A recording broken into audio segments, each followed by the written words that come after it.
بسم الله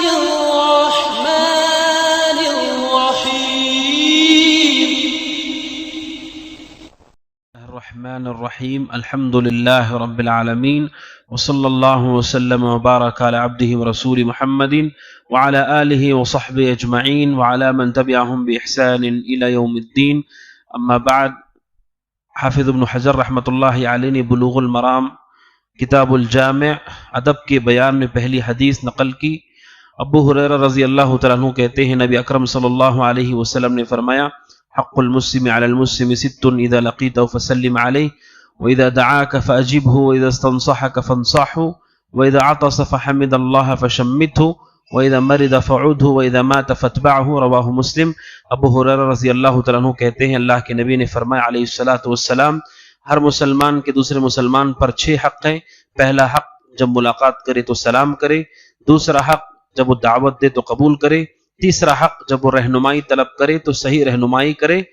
آج کے اس درس میں چوتھا حق ہے جو اللہ کے نبی علیہ الصلوۃ والسلام نے بیان فرمایا ہر مسلمان کا دوسرے مسلمان پر یہ ہے اذا عطس فحمد اللہ، کہ کوئی بھی مسلمان چھینکتا ہے اور چھینک کر کہتا ہے الحمدللہ فشمته، تو دوسرے مسلمان کا یہ حق ہے، واجب ہے یہ کہ اس کے جواب میں کہے یرحمک اللہ. یہ اللہ کے نبی نے فرمایا کہ مسلمان کا مسلمان پر حق ہے. بخاری کی مشہور حدیث ہے ابو ہریرہ رضی اللہ عنہ کی. سنت یہ ہے، اور بہت سارے لوگ ہیں جو اس سنت سے واقف نہیں ہیں، معلوم نہیں ہے ان کو کہ اللہ کے نبی کی عظیم سنت ہے. آپ نے اس کی تعلیم دی کہ جب بھی چھینک آئے تو کہنا چاہیے الحمدللہ، اور جب بھی کوئی آدمی کسی مسلمان کو یہ کہتے ہوئے سنے تو اسے کہنا چاہیے یرحمک اللہ. پھر جس نے چھینکا ہے اسے کہنا چاہیے یہدیکم اللہ ویصلح بالکم. ہر مسلمان کو یہ سنت معلوم ہونی چاہیے اور یاد ہونا چاہیے کہ اللہ کے نبی نے کیا تعلیم دی ہے. اس حدیث میں اللہ کے نبی نے حق بیان کیا کہ کوئی بھی مسلمان چھینکتا ہے اور کہتا ہے الحمدللہ تو جواب میں کہنا چاہیے سننے والے کو یرحمک اللہ. الحمدللہ ہم کہتے ہیں چھینکنے پر. چھینک ایک نعمت ہے. انسان چھینکتا ہے تو اس کے سر میں جو پانی جمع ہوتا ہے وہ پانی جو اسے نقصان دیتا ہے وہ پانی اللہ سبحانہ وتعالی باہر کرتا ہے. اطباء نے بہت سارے فوائد ذکر کیے ہیں چھینکنے کے. اس پر ایک مومن کو چاہیے کہ کہے الحمدللہ، اللہ تعالیٰ کے لیے ساری تعریف ہے. سننے والے کو چاہیے کہ اپنے مسلمان بھائی کو جواب دے، کہے یرحمک اللہ، اللہ تم پر رحم کرے. یہ اللہ کے نبی نے کہا مسلمان کا مسلمان پر حق ہے. جس طرح ملاقات پر سلام کرنا اس کا جواب دینا مسلمان کا حق ہے، اسی طرح یہ بھی حق ہے چھینکنے پر الحمدللہ کہنے والے شخص کو ہم دعا دیں یرحمک اللہ. ایک سنت تو مشہور ہے کہ سلام کرنا چاہیے، سلام کا جواب دینا چاہیے، لیکن یہ سنت مشہور نہیں کہ یہ بھی حق ہے مسلمان کا کہ جواب میں کہنا چاہیے یرحمک اللہ، اللہ تم پر رحم کرے. رحمت کی دعا دینا چاہیے مسلمان کے لیے. علماء کہتے ہیں جب ہم دعا دیتے ہیں رحمت کی مسلمان کے لیے تو یہ اللہ سبحانہ وتعالی کی طرف سے دعا اس کے لیے بھی مفید ہے، ہمارے لیے بھی مفید ہے. سلام اللہ تبارک و تعالیٰ کا ذکر بھی ہے، مومن کے لیے دعا بھی ہے. یرحمک اللہ جب ہم کہتے ہیں یہ ذکر بھی ہے اللہ تعالیٰ کا اور دعا بھی ہے مسلمان کے لیے. اللہ کے نبی علیہ الصلوۃ والسلام نے اسے حق قرار دیا. اگر کوئی آدمی چھینک کر الحمدللہ نہیں کہتا تو کیا جواب میں یرحمک اللہ بولنا چاہیے؟ بخاری کی حدیث ہے اللہ کے نبی کے سامنے علیہ الصلوۃ والسلام 2 لوگوں نے چھینکا. ایک نے کہا الحمدللہ، آپ نے جواب میں کہا یرحمک اللہ. دوسرے نے کچھ نہیں کہا تو آپ نے بھی کچھ نہیں کہا. تو صحابی نے پوچھا اللہ کے نبی ایک کے لیے آپ نے کہا یرحمک اللہ، اللہ تم پر رحم کرے، دوسرے کے لیے آپ نے کچھ نہیں کہا. تو آپ نے کہا ایک نے چھینک کر کہا الحمدللہ اور دوسرے نے ایسا نہیں کہا. اور اس حدیث میں بھی اللہ کے نبی نے کہا اگر کوئی مسلمان چھینکتا ہے تب یہ دعا مشروع نہیں ہوتی ہے. چھینکنے کے بعد الحمدللہ کہتا ہے تب یہ دعا مشروع ہوتی ہے، تب یہ حق ہمارے اوپر آتا ہے یرحمک اللہ. اس لیے اگر کوئی مسلمان چھینک کر الحمدللہ نہیں کہتا تو ہمیں بھی یرحمک اللہ نہیں بولنا چاہیے، کیونکہ اللہ کے نبی نے کہا الحمدللہ کہے تو آپ کو جواب میں یرحمک اللہ کہنا چاہیے.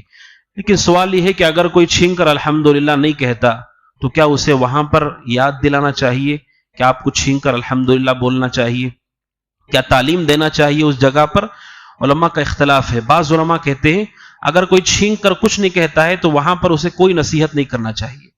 تو یہ گویا کہ اس کے لیے سزا ہوگی. جب اس نے اللہ کے لیے حمد بیان نہیں کی تو ہم بھی اسے دعا نہیں دیں گے.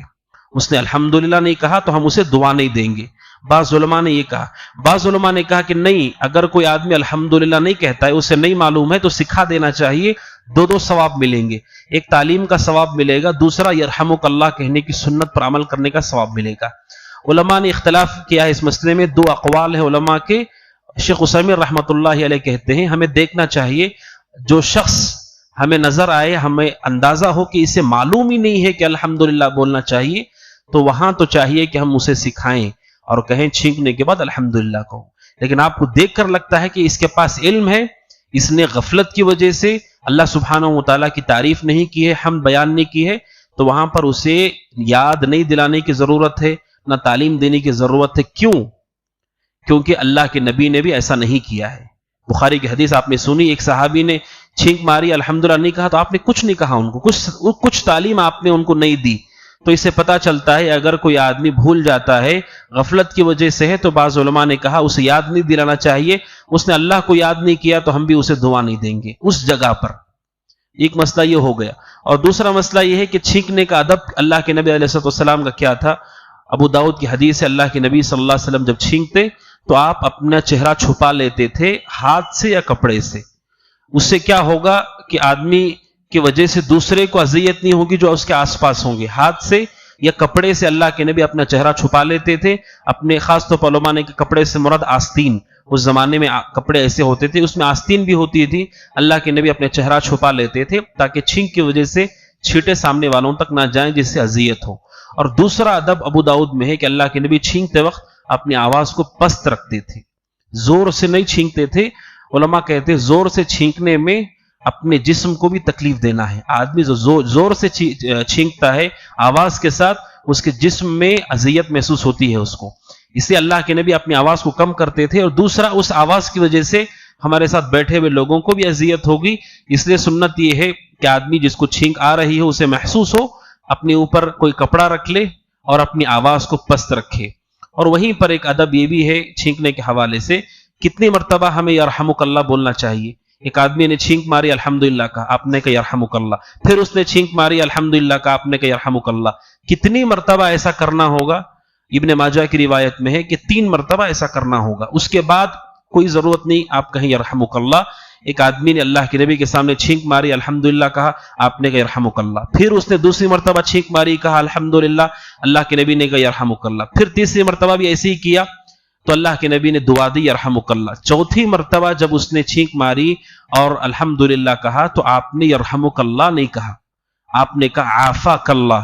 آپ نے کہا اللہ تمہیں شفا دے، انک مزکوم، تمہیں سردی ہے، تمہیں سردی ہے. اللہ کے نبی نے اس کے لیے عافیت کی دعا کی، اللہ تمہیں شفا دے، تمہیں سردی ہے. اس لیے علماء کہتے 3 مرتبہ یہ حق ہمارے اوپر ہوتا ہے کہ 3 مرتبہ ہم جواب دیں. اس کے بعد ہم پابند نہیں ہیں کہ ہم کہیں یرحمک اللہ، ہم اسے شفا کی دعا دے سکتے ہیں. اور آخری ادب یہ ہے کہ چھینکتے وقت الحمدللہ کے ساتھ کسی اور کلمے کا اضافہ نہیں کرنا چاہیے. عبداللہ بن عمر رضی اللہ تعالیٰ عنہما کے سامنے کسی آدمی نے الحمدللہ والسلام علی رسول اللہ، نبی پہ درود بھی ایڈ کر دیا. تو عبداللہ بن عمر نے کہا رسول نے ہمیں ایسا نہیں سکھایا ہے. لہٰذا جو ادعیہ ہیں، دعائیں اور اذکار ہیں، جیسی آئی ہیں ویسے ہی پڑھنا ہوگا. اللہ کے نبی علیہ الصلوۃ والسلام نے الحمدللہ سکھایا تو وہاں پر درود کو ایڈ نہیں کرنا ہے. تو عبداللہ بن عمر نے اس شخص سے کہا کہ نبی نے ہمیں اس طرح سے دعا نہیں سکھائی ہے. یہ بھی ادب ہے کہ جو دعا آئی ہے اتنی ہم کہیں. الحمدللہ سننے والے کو چاہیے کہے یرحمک اللہ، پھر چیخنے والے کو چاہیے وہ کہے یہدیکم اللہ ویصلح بالکم. یہ مسلمان کا مسلمان پر حق ہے کہ وہ چھینکنے والے مسلمان کو جب سنے کہ وہ اللہ کی حمد بیان کرتا ہے تو ہمیں چاہیے کہ ہم کہیں یرحمک اللہ، اللہ تم پر رحم کرے. اللہ سبحانہ وتعالی سے دعا کہ اللہ تعالی ہمیں سنت عمل کرنے کی توفیق عطا فرمائے. آمین. ھذا وصلی اللہ وسلم علی نبینا محمد وعلی آلہ وصحبہ اجمعین. السلام علیکم ورحمۃ اللہ وبرکاتہ.